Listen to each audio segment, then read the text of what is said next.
President Volodymyr Zelensky said he is no longer pressing for NATO membership for Ukraine, a delicate issue that was one of Russia's stated reasons for invading its pro-Western neighbor.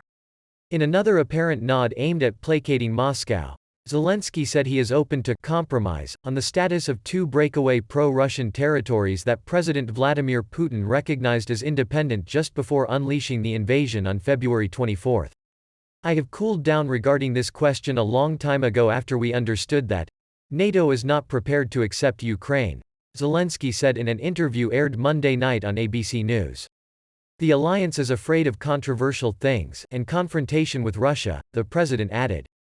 Referring to NATO membership, Zelensky said through an interpreter that he does not want to be president of a country which is begging something on its knees. Russia has said it does not want neighboring Ukraine to join NATO, the transatlantic alliance created at the start of the Cold War to protect Europe from the Soviet Union. In more recent years, the alliance has expanded further and further east to take in former Soviet bloc countries, infuriating the Kremlin. Russia sees NATO enlargement as a threat, as it does the military posture of these new Western allies on its doorstep. Shortly before he shocked the world by ordering the invasion of Ukraine, Putin recognized as independent two separatist pro-Russian republics in eastern Ukraine, Donetsk and Lugansk, that have been at war with Kyiv since 2014. Putin now wants Ukraine, too, to recognize them as sovereign and independent. When ABC asked him about this Russian demand, Zelensky said he was open to dialogue.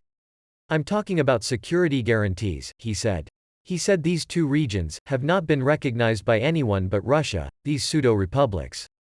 "But we can discuss and find the compromise on how these territories will live on. What is important to me is how the people in those territories are going to live who want to be part of Ukraine, who in Ukraine will say that they want to have them in," Zelensky said. "So the question is more difficult than simply acknowledging them," the president said.